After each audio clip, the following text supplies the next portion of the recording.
नाज़रीन अस्सलाम वालेकुम। अब तक डॉक्टर दानिश के साथ हाजिर हूँ। पाकिस्तान के अंदर अभी पिछले दिनों आपने देखा सियासी बहरान शदीद, मुआशी बहरान शदीद, आइनी बहरान शदीद, समाजी बहरान शदीद। ये बहुत ही शदीद बहरानों का चंद महीनों से हम दौर देख रहे थे। और शायद सियासी बहरान इस लिहाज से था कि जी एक बड़ी सियासी इत्तेहाद जिसमें कई सियासी जमातें एक तरफ होकर हुकूमत में थीं, तो एक तरफ मुकम्मल तौर पर इमरान खान पीटीआई अपोजिशन की सियासत में थे, लेकिन उनकी सियासत मुकम्मल तौर पर अदम इस्तेहकाम के हवाले से नज़र आई। तो बड़ा सियासी बहरान था। अब ये जा रहा है, मालूम करेंगे अपने मेहमानों से कि इमरान खान की सियासत का वो जो मुकाम था, ये जो जगह थी, वो अब ख़त्म हो गई है। उनकी पार्टी बिखर गई है, ताश के पत्तों की तरह बिखर गई है, और एक नई पार्टी उसी की गोद से लगता है जन्म ले गई है, जिसको इस्तेहकाम पाकिस्तान पार्टी है। और इस पार्टी में 3 किस्म के लोग वहाँ गए हैं। एक वो जिन्होंने इमरान खान से असूली इख्तलाफ किया और उस इख्तलाफ की बुनियाद पे या तो उन्होंने पार्टी छोड़ दी या इमरान खान साहब ने उनको फारिग कर दिया। दूसरे बड़ा रेला उस वक्त पहुंचा इस्तेहकाम पाकिस्तान में जब 9 मई का सानेहा हुआ, और उसके बाद पीटीआई के बहुत सारे लोगों ने या तो सियासत से रिटायरमेंट ले ली थी या फिर दोबारा पाकिस्तान इस्तेहकाम पार्टी का हिस्सा बन गए। तीसरा एक ग्रुप और आया है पार्टी इस्तेहकाम ग्रुप में, वो लोग जो कई सियासी जमातों का हिस्सा रहे हैं।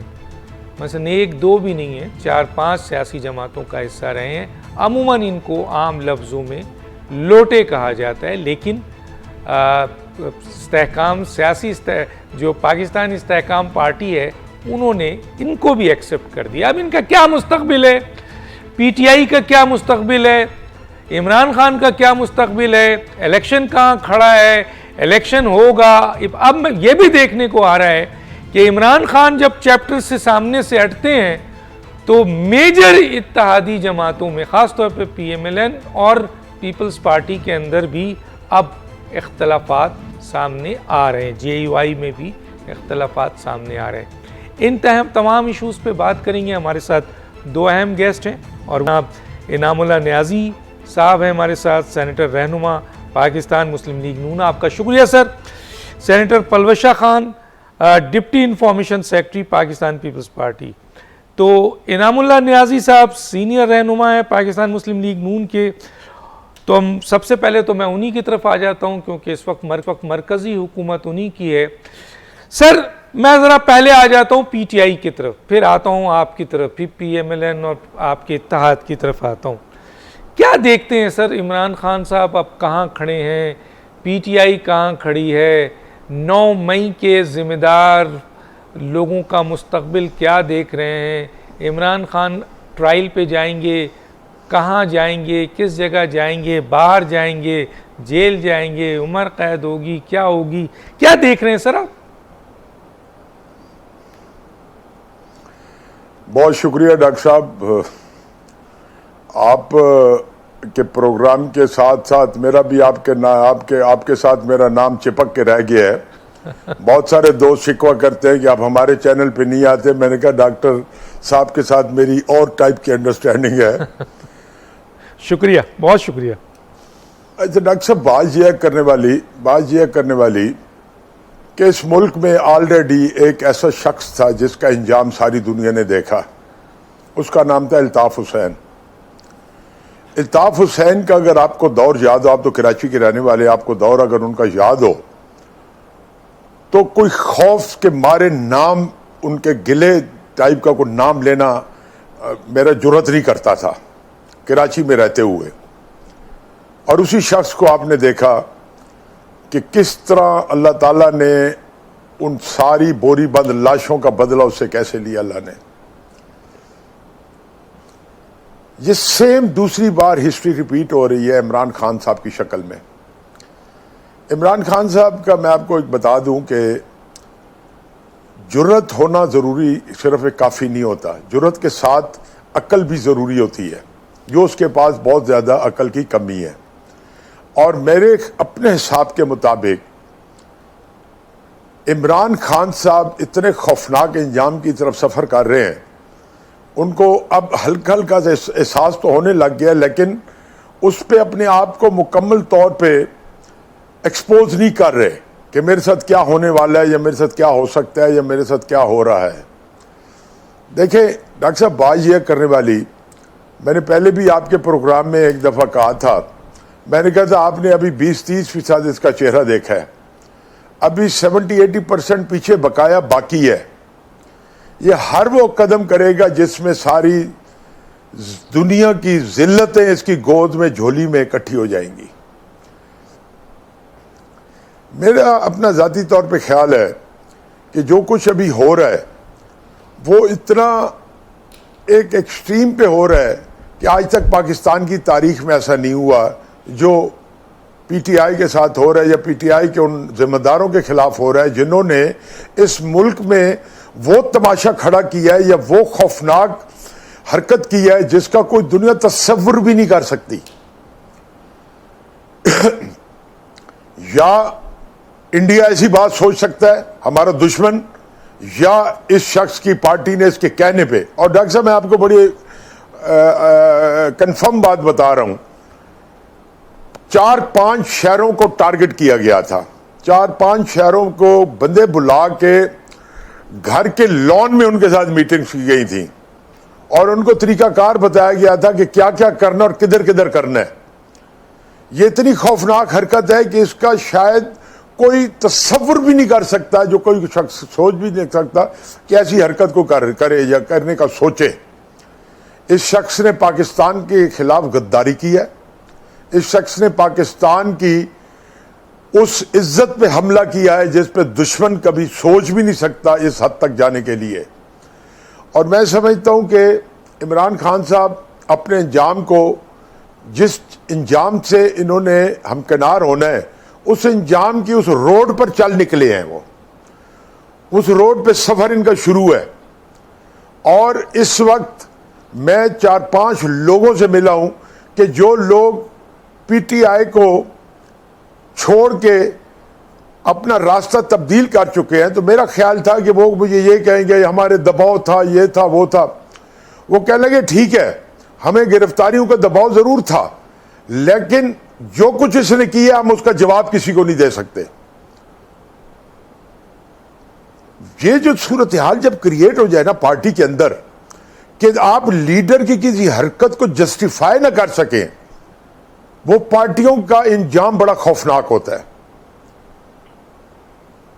और मैं ज़ाती तौर पे समझता हूं कि इमरान खान साहब ने जो कुछ भी कराया है या जो कुछ उसका इरादा था, मैं आपके एक प्रोग्राम में बैठ के मैंने इशारतन कनायतन एक मैंने आपको जगह बताई, एक इसका बैकग्राउंड बताया था और मैंने कहा था कि ये वो बैकग्राउंड है जो बाद में लोगों के आगे डिस्क्लोज होगा। उस बैकग्राउंड की हल्की फुल्की झलक आपको नजर आनी शुरू हो गई है और मजीद आगे होगी। ठीक, ये शख्स जब एक्सपोज होगा तो लोगों ने सर पीट के रह जाने कि ये क्या हमसे क्या होता रहा है और ये मुल्क के साथ क्या कर रहा है। सर, यहाँ पर एक सवाल करते हुए मैं पलवशा की तरफ मैं आपसे एक सवाल करते हुए पलवशा की तरफ जाऊंगा। आप समझते हैं कि इमरान खान का आर्मी एक्ट के तहत ट्रायल होना चाहिए? एक सवाल। और अगर इमरान खान का आर्मी एक्ट के तहत ट्रायल बिल्कुल होना चाहिए, आप कहते हैं ट्रायल होना चाहिए, ठीक। अब मुझे ये बताएं, बिल्कुल होना चाहिए। अब मुझे ये बताएं कि इमरान खान साहब बिल्कुल आप कहते हैं कि जी बहुत बड़े जिम्मेदार हैं, लेकिन क्या वो लोग जिम्मेदार नहीं है जो उनके मुशीर थे, जो उनके साथ थे, जिन्होंने इस मंसूबा साजी में उनका साथ दिया और उनको गिरफ्तार किया गया और फिर जेल से वो बाहर आए और उन्होंने सियासत छोड़ने की बात की और पाकिस्तान इस्तेहकाम पार्टी का हिस्सा बन गए, उन्हें माफ़ कर दिया गया? ये ज्यादती नहीं है सर? देखें मुख्तसर सर, मैं फिर आगे आऊंगा। मैं तो समझता हूँ कि सबका ट्रायल होना चाहिए जी। मैं समझता हूँ कि बहुत बड़ी ज्यादती है इनको भी वो चीजें, वो म्यूजिक फेस करना चाहिए जो उस मुल्क के साथ जो कुछ हुआ है उस मुल्क का इनको पूरी तरह भुगतना चाहिए। और इमरान खान का जहां तक आर्मी ट्रायल के अलावा दूसरा ट्रायल को हो ही नहीं सकता जो कुछ उसने किया है। ठीक ठीक कोई है। आर्मी अदालतें इस हुकूमत ने नहीं बनाई, आर्मी अदालतें 1952 से बनी जी हुई है। बिल्कुल बिल्कुल पड़ी हुई है। पूरी दुनिया में बहुत सारे ममालिक हैं जहां आर्मी अदालतों के तहत आज भी सज़ा दी जाती है। मैं आता हूँ पलवशा की तरफ। पलवशा, दो तीन चीज़ें हैं। एक तो ये पूछना चाहूँगा, आप एक सियासी कारकुन हैं, बहुत पुराने कई अरसे से हैं। पाकिस्तान पीपल्स पार्टी एक बड़ी सियासी जमात है भी और थी भी, बहुत पहले तो खैर बहुत बड़ी थी। ये ताश के पत्तों की तरह पीटीआई बिखर गई। एक ये क्यों, ऐसा क्यों हुआ? और दूसरा कि ये पीटीआई के पूरी गोद से एक पाकिस्तान इस्तेहकाम पार्टी जन्म लेती है, इसको आप कैसे देखती हैं? शुक्रिया डॉक्टर साहब। आपकी पहली बात जो है कि ताश के पत्तों की तरह बिखर गई, ये तो सबको मालूम था कि जिस तरीके से कहावत है कि कहाँ की ईंट और कहाँ का रोड़ा, भानमती ने कुंभा कुंभा जोड़ा। तो जो भानमती का कुंभा था वो इसी तरह इसने बिखरना था, क्योंकि ये मुख्तलिफ जगहों से चुने हुए ईंटें और रोड़े थे। लेकिन चूंकि मतलब इसके इर्द गिर्द इस पे बड़ी इन्वेस्टमेंट हुई, इस पे कैपिटल की भी बहुत इन्वेस्टमेंट पैसे की हुई, इससे मुल्क की रिसोर्सेज की इन्वेस्टमेंट हुई, इसको खड़ा करने के लिए मुल्क के जो है पैर काट दिए। तो बात यह है कि फिर इस तमाम चीजों के बावजूद इतना भी हम ये एक्सपेक्ट नहीं कर रहे थे, तवक्को थी कि चंद झांपड़ ये लोग जो है ये थप्पड़ ये सह लेंगे, लेकिन ये तो उतने के भी लायक नहीं निकले। यानी सुबह वो कहते थे हमें गोली मारो और शाम को वो पार्टी से ऐसे भागते थे जूते छोड़ के जैसे चोर भागते। तो लिहाजा पहली बात तो ये कोई ये एक किसी जद्दोजहद के नतीजे में बनी हुई पार्टी नहीं थी, ये कोई ऐसी मूवमेंट नहीं थी जिसके नतीजे में फिर एक पार्टी बनती है। वो किसी भी मराहिल से नहीं गुजरी थी जिससे पार्टीज जो है वो एक नेचुरल तरीके से वजूद में आई। ये एक जबरदस्ती की जमात थी। इस पे आने वाले वक्त में आपकी जो तारीख किताबें हैं वो उसमें सफ़े काले होंगे कि किस तरीके से ये आर्टिफिशियल जो ये एक टेस्ट ट्यूब बेबी है इसको लाकर हुकूमत दे दी। अब इसमें ये हैरत की बात जरूर है कि जो चंद घंटों में ही सारे कागजी शेर ढेर हो गए, तो वो टाइगर फोर्स और वो तो बिल्कुल बिल्ली फोर्स साबित हुई। लेकिन उससे ज्यादा हैरान कुछ बात ये है, 9 मई का वाकया हुआ। हमारी मुल्क की तारीख में तो ऐसा हमने कभी ना सोचा और ना हमने देखा इन 75 सालों में कि इस तरीके से इतने अहम तनसीबात और असासाजात के सामने जाकर उनको आग लगाई जाएगी और रियासत को थ्रेटन किया जाएगा। अब ये जो 9 मई का वाकया हुआ, इस पे बड़ी सोच विचार की जरूरत है। आई एम श्योर कहीं ना कहीं इस पे इन्वेस्टिगेशन जो भी है वो हो रही हो। लेकिन मैं आपको एक बात बताऊं, जो अंजाम न्याजी साहब कह रहे हैं ना कि जिसकी तरफ इमरान खान बढ़ रहा है, उसको दिल में यकीन है कि वो अंजाम पे नहीं पहुंचेगा। क्यों? इसलिए कि उसके बैरून मुल्क जो उसके हमायती हैं और उसके पुष्ट पनाह हैं, वो जो है उसको बचाने के लिए डॉक्टर साहब इस वक्त हर तरफ से हमला आवर हो चुके हैं और खुल के सामने आ गए। आज मैंने इस पे तकरीर में भी बात की, हालांकि बजट तकरीर थी, लेकिन चूंकि लिंक्ड है डॉक्टर साहब, IMF का प्रोग्राम जो है उसको किस तरीके से डीरेल किया जाना, उसके बाद वो जो टेप सामने आई, क्या वो सेडिशन नहीं था? वो सब चीजें 9 मई की जो है कड़ी से कड़ी जोड़ के आखिरी जो है क्लाइमेक्स था 9 मई था। लेकिन उस 9 मई से बहुत पहले ये तमाम बातें जो हो रही थी उसी तरह बिल्डअप हो रहा था। इसने पाकिस्तान का वजीर खजाना साबिक और KPK का वजीर खजाना आपस में कहते हैं कि किस तरीके से पाकिस्तान को डिफॉल्ट करें। अब ये किसी भी और मुल्क में होता तो ये इसको गद्दारी के जुमरे में ही किया जाता, वो भी हजम हो गया। उसके बाद आपने देखा कि इसने चंद लोग छोड़े जिन्होंने अफवाज पाकिस्तान के अंदर ऐसे जज्बात उभारने की कोशिश की कि भाई आप अपने बड़ों की बात ना माने और ऐसी जो है पोजीशन ले कि शायद वहां कोई दरार पैदा हो जाए। वो इसका दूसरा स्टेप था, वो उससे भी एक जो है आगे की कदम था और बहुत खतरनाक था। और आखिरी तो आपने देख ही लिया। इन हालात में डॉक्टर साहब, अब आप जरा अंदाजा लगाइए, किसी ने इसका तज्जिया भी किया था, जो लोग इसकी हिमायत में आ रही हैं वो कौन लोग, जो भी बाहर से पार्लियामेंटेरियंस बोलते हैं, उनका कहीं ना कहीं कनेक्शन जाकर उसी लॉबी से मिल जाता है जिसका डॉक्टर इसरार ने आज से और हकीम सईद साहब ने 20 साल पहले, 2 दिहाइयां पहले उसका जिक्र तफसील से। वो एक है, क्या नाम है, दलमे खलील ज़ादा के रिटायर्ड ब्यूरोक्रेट, और उसकी जो एक एफिलिएशन है वो किसके साथ है, किस एजेंसी के साथ है, हम सब जानते हैं। उसका क्या इंटरेस्ट है कि वो उठकर इसकी हिमायत में आ गया। इसी तरह अगर आप देखें कि अब बजट पेश हुए, हमने मिनी बजट, पीडीएम की हुकूमत ने, पीपल्स पार्टी ने, हम सब ने एक मिनी बजट भी पेश किया जिसकी सियासी हमें कीमत अदा करनी पड़ी। वो सब हमने इस आईएमएफ प्रोग्राम के लिए, जिस मामलात में ये हमें फंसा गया था, जो कहता था कि मैं खुदकुशी कर लूंगा, आईएमएफ नहीं जाऊंगा, उधर से बात शुरू होती है और आखिर में पाकिस्तान को गिरवी रख के चला जाता है। जो आपका स्टेट बैंक की कुंजी है वो एक ऐसे शख्स को दे दी जाती है जो आईएमएफ का मुलाजिम होता है, और जो इससे पहले मिस्र में इसी किस्म के तबाहकुन हालात, आज मिस्र और हम साथ साथ मौशी तौर पर हमारे एक से हालात हैं, वो पहले मिस्र को बर्बाद करके आता है, फिर पाकिस्तान में उसको तैनात किया जाता है। क्या ये सब कुछ डॉक्टर साहब कॉन्स्पिरेसी थ्योरी नहीं, लेकिन क्या ये सब हकीकत इत्तफाकात हैं जो हो रही हैं इस मुल्क में? किस तरीके से इसके पुष्टपनाह जो है वो सामने आ जाते हैं, वो ह्यूमन राइट्स का वावेला बचाते हैं। तो डॉक्टर साहब मुझे बताइए कि इस दुनिया में सबसे बड़े जो मालिक है, जहां आपने देखा होगा 9/11 के बाद जिन्होंने अपनी पोजीशनिंग की, क्या उन्होंने 1 मिनट के लिए भी सोचा? उन्होंने अपनी फौरन से पेशतर जो है अपनी ऐसी लेजिस्लेशन की, उन्होंने ग्वांटानामो बे खोली, उन्होंने हर वो काम किए जो उनके मुल्क के लिए उनको मुनासिब लगा, उन्होंने किसी चीज की परवाह नहीं की। लेकिन यहाँ अब आप ये आज भी बजट के ऊपर आईएमएफ की जो आपने देखा है एक कमेंट्री आई है, हमें बताया जाए कि आईएमएफ का पाकिस्तान में क्या एजेंडा है। आईएमएफ की एमपी पॉलिटिकल बयानात देती है, और फिर आप देख लीजिए इसको आप देखिए कि टाइमिंग क्या है।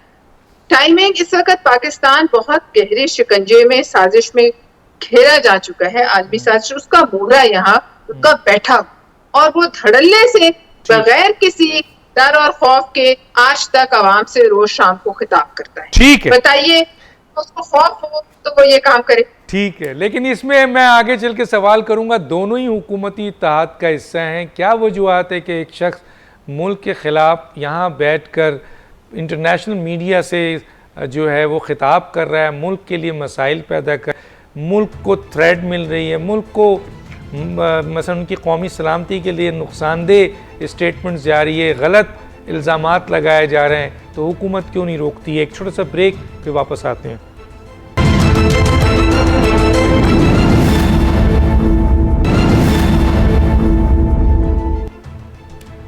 वेलकम बैक जी। इनामुल्लाह नियाज़ी साहब, ज़रा कुछ इम्पॉर्टेंट इलेक्शन पंजाब के और आपकी पार्टी के हवाले से बात करना चाहूँगा। सर, इमरान खान साहब तो गए, अब तो आपका ये इत्तेहाद जो है ना, ये भी इख्तलाफ की नज़र हो रहा है। अभी हमने देखा कि KPK में गवर्नर के हवाले से इख्तलाफ आ गया, इलेक्शन पे इख्तलाफ आ गया, PCB के चेयरमैन के हवाले से इख्तलाफ आ गया। मेरा सवाल ये है सर कि पाकिस्तान पीपल्स पार्टी आज़ाद कश्मीर का इलेक्शन जीत रही है, कराची का इलेक्शन स्वीप कर लिया उन्होंने, बल्दियात का मेयर ले आए, वो पंजाब में कई अहम तरीन लोग उनको ज्वाइन कर रहे हैं जिन्हें इलेक्टेबल्स कहा जाता है। तो सर, पीपल्स पार्टी के जो बाइडन के साथ जो इंतज़ामिया है नज़र आ रहा है बहुत अच्छे ताल्लुकात हैं, शायद बिलावल बहुत अच्छा खेल खेल रहे हैं, दूसरी तरफ पाकिस्तान की इस्टेब्लिशमेंट से भी बहुत अच्छे ताल्लुकात नज़र आ रहे हैं। तो ऐसी सूरत हाल में तो पंजाब आपके हाथ से जाता हुआ नज़र आ रहा है। उधर इस्तेहकाम पार्टी भी आ गई है, वो भी क्लेम कर रही है कि हम जो है वो पंजाब का बहुत बड़ा हिस्सा ले जाएंगे। तो आपके हाथ में क्या रह जाएगा सर क्योंकि आपके मिनिस्टर तो कोई काम ही नहीं कर रहे और मियाँ साहब मुल्क से बाहर हैं और एक बेचारी मरियम लेके चली हैं, आगे बढ़ी हुई हैं, उसको भी बड़ी मुखालफत है। जी सर, इनाम साहब। देखें, आमतौर पे मैं कई दफ़ा टीवी पे बैठ के सुन रहा होता हूँ, जी ये मियाँ नवाज शहबाज शरीफ साहब ने जरदारी साहब के मुतालिक ये कहा, जरदारी साहब ने ये कहा, फलां ने ये कहा। मुझे समझ नहीं आती कि इन चीज़ों को दिखाने का फ़ायदा अपना वजह बता दें। अगर दो मुख्तलिफ अपना आइडियालॉजी की या मुख्तलिफ नज़रियात की जो जमातें हैं वो मुखालफत में सारी ज़िंदगी गुजारती हैं और कहीं आके मिलाप होता है या कहीं इत्तेहाद होता है किसी एक मसले पे, तो वो उसको पुरानी चीज़ें दिखा रहे होते हैं। अब जो सूरत हाल है इख्तलाफात की, this is something very natural. मैं ज़्यादा तो समझता हूँ कि पीपल्स पार्टी के अपने नज़रियात हैं, मुस्लिम लीग नून के अपने नज़रियात हैं, उनकी अपनी कोशिशें होंगी, अपना मसला देखने के पीपल्स पार्टी की अपनी होंगी। अब ये सारी चीज़ें जो है इसको इख्तलाफात का हवा देने के लिए कि इख्तलाफात पैदा हो गए, ये बात नहीं है। इख्तलाफात पहले भी मौजूद थे, आज भी मौजूद हैं, कल भी मौजूद रहेंगे। इख्तलाफात ऐसी चीज़ नहीं है कि जिनको आप आंखें बंद कर लें। इख्तलाफात से दोनों पार्टियों का वजूद नहीं ख़त्म हो जाता, वजूद तब ख़त्म होता है जब दोनों आपस में जम हो जाएं और उसके बाद ख़त्म दोनों की कहानी। अब जहाँ तक बात है आप इस तहरीक से अपना जो नई पार्टी आई है दरीन साहब की, मैंने इसको एक नाम दिया है कि ये सियासत की एक स्टेपनी के तौर पे आ रही है। ये इसने सिर्फ उतना ही करना है जितना इनकी औकात होगी या जितना इनकी सराउंडिंग होगी, जितना इनकी सूरत हाल होगी, उससे आगे बढ़ के इनका कोई किरदार नहीं होगा। सर मसलन क्या स्टेपनी क्या करती है वो तो मुझे पता है, लेकिन मसलन ये अगर वो कुछ सीटें जीतते हैं तो किसी की मदद ही कर सकेंगे, खुद तो कुछ नहीं कर सकेंगे ना, ऑन देयर ओन कुछ नहीं कर सकेंगे, किसी की मदद ही कर सकेंगे ना। अच्छा, जहां तक बात है पंजाब की, डॉक्टर साहब मैं एक बात जानता हूं कि मियां नवाज शरीफ साहब जिस दिन जहां लैंड करेंगे ना, आपको उस दिन सियासत का पूरा पैटर्न नजर आ जाएगा कि सियासत किधर जा रही है पंजाब की। एक बात। दूसरी बात यह है, मैं जाती तौर पे बहुत ज्यादा ये चीज चाहता हूं कि मियां साहब जल्दी आएं और आके इस सारी सूरत हाल को खुद देखें और कंट्रोल करें। पीपल्स पार्टी का अपना एक तरीकाकार है, हमारा अपना एक तरीकाकार होगा। पीपल्स पार्टी कहां तक कामयाब होती है, मुस्लिम लीग नून। लेकिन ये मैं आपको बता दूं, अगर किसी को ये गलतफहमी होगी कि मियां नवाज शरीफ के होते हुए पंजाब छीन के को ले जाएगा, तो ये मेरा ख्याल है ये नहीं हो सकता। मेरा अपना जाती ख्याल है ये नहीं हो सकता। नहीं तो सवाल ये पैदा होता है कि फिर मियां साहब आ क्यों नहीं रहे हैं सर? आपकी गवर्नमेंट है, आपकी गवर्नमेंट है, आपकी गवर्नमेंट है, आप पंजाब में भी एक लिहाज से आप ही की गवर्नमेंट है, पाकिस्तान में आपकी गवर्नमेंट है, तो और आज के हालात बहुत चेंज हो चुके हैं, तो मियां साहब क्यों नहीं आ रहे हैं? ये सितंबर के बाद बातें होंगी। नहीं सर, सितंबर में क्या हो जाएगा सर ऐसा? मुख्तलिफ चीजें हैं। मेरा मतलब है सितंबर भी नजदीक ही है, उतना दूर नहीं है। 2 महीने की बात है बीच में, और 2 महीने बाद सितंबर भी आ जाएगा। और सितंबर में मेरा नहीं ख्याल कि इस मुल्क में जो तब्दीली आनी है उन तब्दीलियों के शायद सियासत में भी असर पड़े। नहीं सर, मैं समझा नहीं सर, माजरत के साथ मुझे समझाया, मैं बहुत ही इस मामले में एक स्टूडेंट हूँ। मुझे ये बताएं कि सितंबर में क्या हो जाएगा सर? डॉक्टर साहब एडे भी पोले नहीं हो तुसी। सर बताएं ना सर, मुझे तो बताएं जरा, हमें भी तो थोड़ा सा रास्ता। मेरा मतलब है कि नवाज शरीफ साहब आ रहे हैं सितंबर में, साहब ने भी जाना है। हाँ, सदर पे ये बात आया कि सर ये कहा ये जा रहा है सर कि सदर के हवाले से जिस पर आसिफ अली जरदारी उंगली रखेंगे वही नॉमिनी सदर होगा। हो सकता है आसिफ अली जरदारी खुद सदर बन जाए। आप क्या कहेंगे, आप सपोर्ट करेंगे? हाँ, मेरा मतलब ये तो आपस में इत्तेफाक करने की बातें हैं ना। हो सकता है आसिफ अली जरदारी साहब के अपना उनकी डिमांड की फौकियत दी जाए। हो सकता है। और नहीं, कोई क्या ये डिमांड नहीं जायज, कह सकता। क्या ये डिमांड जायज होगा कि आसिफ अली जरदारी सदर हो जाएं और अगला इलेक्शन में बिलावल भुट्टो, जो नजर आ रहा है ग्राउंड रियलिटीज भी कुछ इस तरफ जा रही हैं कि वो वजीर आजम हो जाएं और PMLN सुकड़ कर जो है वो इस्तेहकाम पार्टी के इत्तेहाद से और PMLQ के इत्तेहाद से पंजाब में हुकूमत बनाए और मियाँ नवाज शरीफ साहब वहीं लंदन में क़याम करें? स्पेकुलेशन है। I wish him all the best. Bilawal साहब नौजवान आदमी है। मरियम भी नौजवान है सर। नौजवान आदमी है जी। नहीं, मरियम कैंडिडेट नहीं है ना अपना अभी, क्योंकि मियां नवाज शरीफ साहब खुद मौजूद हैं। सर कैसे हो सकते हैं? वो तायात नायल है, वो कैसे वजीर आजम के कैंडिडेट हो जाएंगे? और आपका कोई कानून, कोई ऐसा सिलसिला नहीं है, कैसे हो जाएंगे सर? और आप देखें ना, दो बातें आप कर रहे हैं। एक तरफ कह रहे हैं कि तायात नायल है, दूसरी तरफ कह रहे हैं पाकिस्तान कब आ रहे हैं। अब सारी चीजें मिक्सअप तो न करें। जरूरी तो नहीं है सर कि वो जो है मियां नवाज शरीफ साहब पाकिस्तान आए तो उसी वक्त आए जब उनकी तायात नायली ख़त्म हो जाए। वो आज भी कायद हैं PMLN के, उनका यहाँ बैठना, जैसे आपने कहा।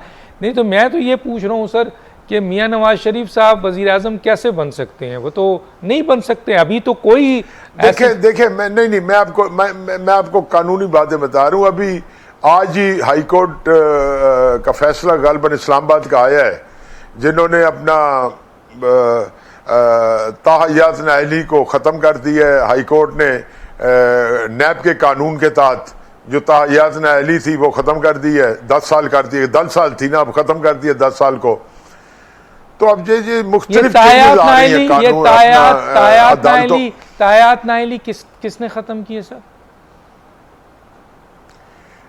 ये हाई कोर्ट इस्लामाबाद का आज ही फैसला आया है सर। ये रिट्रोस्पेक्टिव है या साहब कोई थे अपना मेंबर? रिट्रोस्पेक्टिव है या विद इमीडिएट इफेक्ट हुआ है? मेरा ख्याल है कि इमीडिएट इफेक्ट हुआ है। इमीडिएट है तो फिर तो मियां साहब को कोई फायदा नहीं होगा। नैब का कानून उनको नहीं, जमाली साहब को सुप्रीम कोर्ट तक उनकी रिजेक्ट हुई हैं अपीलें। अब वो उनकी जात के लिए रिजेक्ट हुई हैं, लेकिन नैब के कानून को जब चैलेंज किया गया कि सजा काटने के बाद नायली जारी रहेगी, उसको मेरे ख्याल में उसमें कोई तब्दीली आई है। आप फेडरल हुकूमत में हैं, आप केस इनिशिएट कर सकते हैं कोर्ट में। मियां नवाज शरीफ के खिलाफ वजीर आजम है, भाई हैं, आप नहीं कर रहे हैं। आप एक एग्जीक्यूटिव ऑर्डर से, जिस तरह आपने जस्टिस इफ्तिखार को सजा दी थी सुप्रीम कोर्ट में, आप मियां नवाज शरीफ साहब की तायात नायली ख़त्म कर सकते हैं। आपकी हुकूमत शहबाज शरीफ साहब नहीं कर रही है। तो ऐसा नहीं लग रहा है सर कि पार्टी के बहुत अहम तरीन लीडर्स और जो इस वक्त वजीर हैं वो नहीं चाहते मियां साहब खुद पाकिस्तान आए? जरा सा ये स्टेटमेंट मैं फिर जाता हूँ वहां पे। डॉक्टर साहब मैं आपको कह जो रहा हूँ कि सितंबर में आ रहे हैं। अच्छा जी, इतनी जल्दबाजी क्यों कर रहे हैं? अच्छा, आ रहे हैं सितंबर में। एक छोटा सा ब्रेक लूंगा और मैं आता हूँ सेनेटर पलवशा साहिबा के से भी जरा मुझे तफसील से बात करनी है। एक छोटा सा ब्रेक।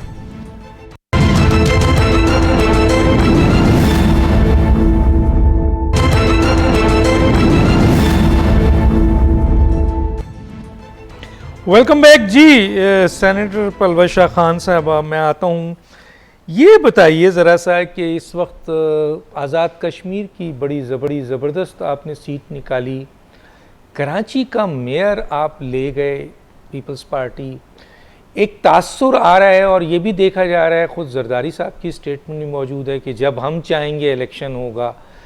सदर जो आने वाले हैं उसके ऊपर जरदारी साहब जिसके ऊपर अंगूठा रखेंगे या उंगली रखेंगे वो सदर बनेगा, हो सकता है वो ख़ुद बन जाएं।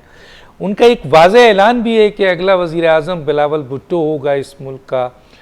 तो पीपल्स पार्टी ने क्या पूरा एक प्रोग्राम कर लिया है आइंदा इलेक्शंस जीतने का? और क्या ये इत्तेहाद के साथ होगा, PMLN के इत्तेहाद के साथ होगा, किसी और इत्तेहाद के साथ होगा, या आप वाकई बड़ी मार्जिन की अक्सरियत लेने जा रही हैं? अक्सर देखिए, आपने पहले भी आपके जो सबसे पहला सवाल था, मैंने इम्पोर्टेंट नुक्ता मिस कर दिया जिसको आपने इसको बड़ा अच्छी तरीके से उठाया था कि जो नई पार्टी बनी है इस्तेहकाम पार्टी, तो इसका जो है वो जो बनना और इसमें जो लोग हैं उनका शमूलियत और पंजाब की सियासत या कुछ इधर उधर से भी लोग हैं उस पर क्या असर होगा। पहली बात तो ये डॉक्टर साहब कि लगता ऐसे है, ये तो खैर बन गई सो बन गई। इस बात से मैं इत्तेफाक करती हूँ कि जो अबेटर्स होते हैं, एडर्स और अबेटर्स किसी भी जुर्म के, वो भी तो गुनाहगार ही होते हैं। तो अगर किसी पार्टी में इस किस्म का पाकिस्तान मुखालिफ बयानिया बन रहा था, उसको एड और अबेट करने वाले निकल कर किसी दूसरी उसी की अंदर से निकली हुई एक और जमात में चली जाए, उसी खमीर से निकली, तो आप मुझे बताइए कि वो तो उसी के बगल बच्चे हुए। लिहाजा उनको अगर क्लीन चिट दे के इधर लॉन्च किया जाता है सियासत, इस पर तो ज़रदारी साहब वो कह चुके हैं कि ये हमें मंजूर नहीं।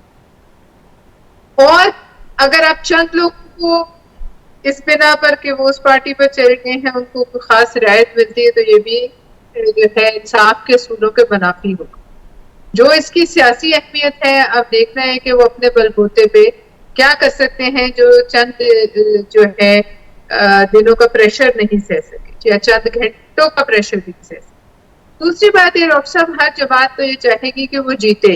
पाकिस्तान पीपल्स पार्टी बहुत अरसे से पंजाब की सियासत में जो है वो कोशिश कर रही है वापस अपना वोट बैंक बनाने का, तो हमें उम्मीद है कि हम और मेहनत भी कर रहे हैं कि हम इस दफा पहले से बेहतर रिजल्ट लाएं।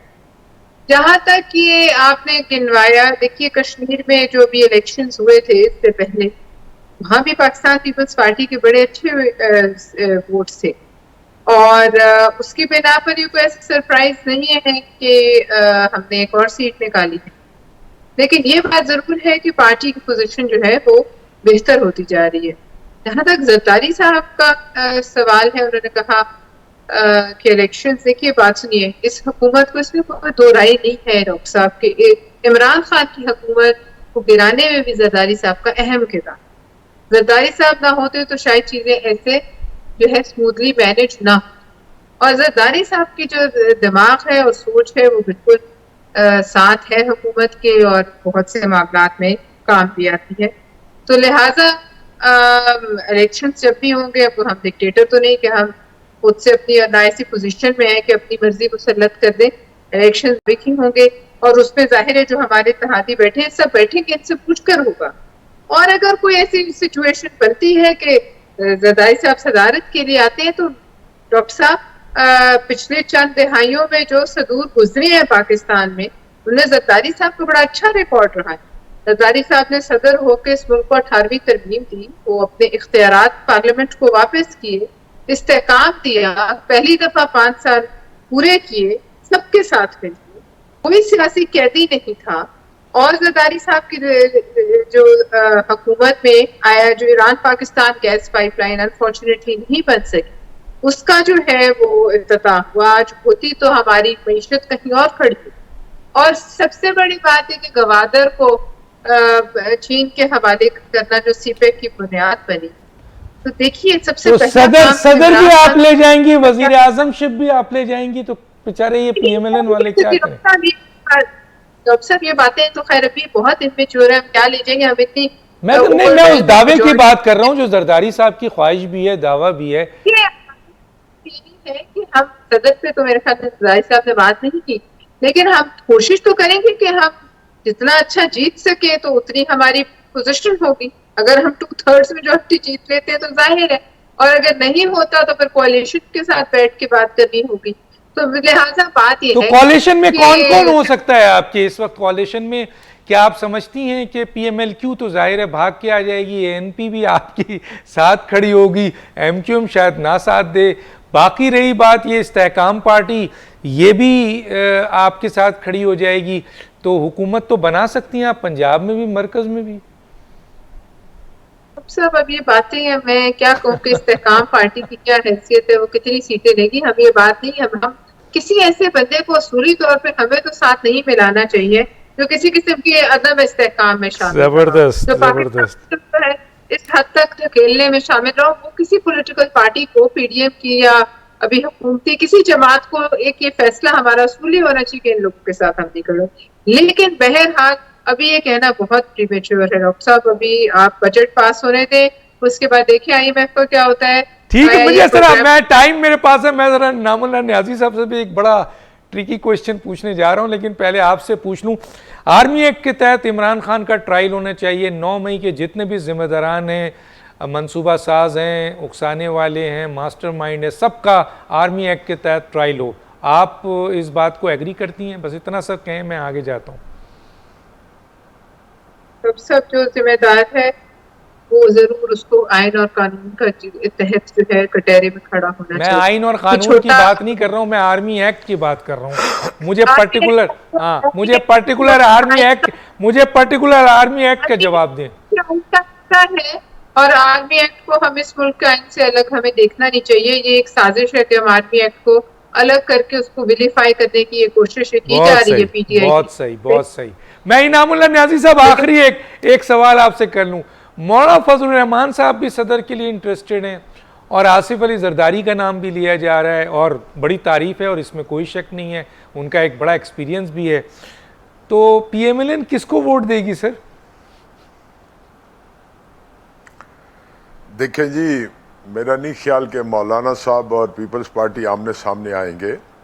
ये जो बात भी होगी अंडरस्टैंडिंग से होगी और मेरा ख्याल है कि अगर सारा इत्तेहाद डिसाइड करता है जरदारी साहब का तो जरदारी साहब सदर बन जाएंगे। सर मैं आपसे पर्टिकुलर सवाल पूछ रहा हूँ, पर्टिकुलर। मौलाना फजलुर रहमान साहब इंटरेस्टेड है, मेरे इंटरव्यू में कह चुके हैं कि मैं क्यों नहीं बन सकता। जरदारी साहब के बारे में कहा जा रहा है कि वो नहीं बन, तो मियाँ PMLN किसको वोट देगी सर? इतना तो बता दें, चले चुपके से बता दें। नहीं डॉक्टर साहब आप अगर दाना डालने की कोशिश कर रहे हैं तो दाना आपका गलेगा नहीं। अच्छा सर ये बताएं, ज़का अशरफ साहब के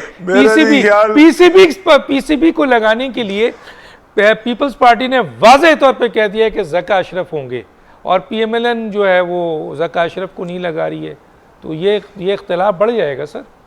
आखिरी जुमला ये देखे ना, ये मीडिया इसको एक्सप्लॉइट करता रहेगा, लेकिन मैं आपको बड़े खूबसूरत अंदाज में बता रहा हूँ कि बड़े आराम से ये फैसला हो जाएगा। चाहे ज़का अशरफ का हो या नजम सेठी का हो, ये बड़े आराम से हो जाएगा, इसमें कोई प्रॉब्लम नहीं पेश आएगी। हमारी दुआ ऐसी है, लेकिन इमरान खान के जाने के बाद अब वो इख्तलाफात हमें माजी के सामने आते हुए नजर आ रहे हैं। आप दोनों का बहुत शुक्रिया। डॉक्टर दानिश को अल्लाह हाफिज़।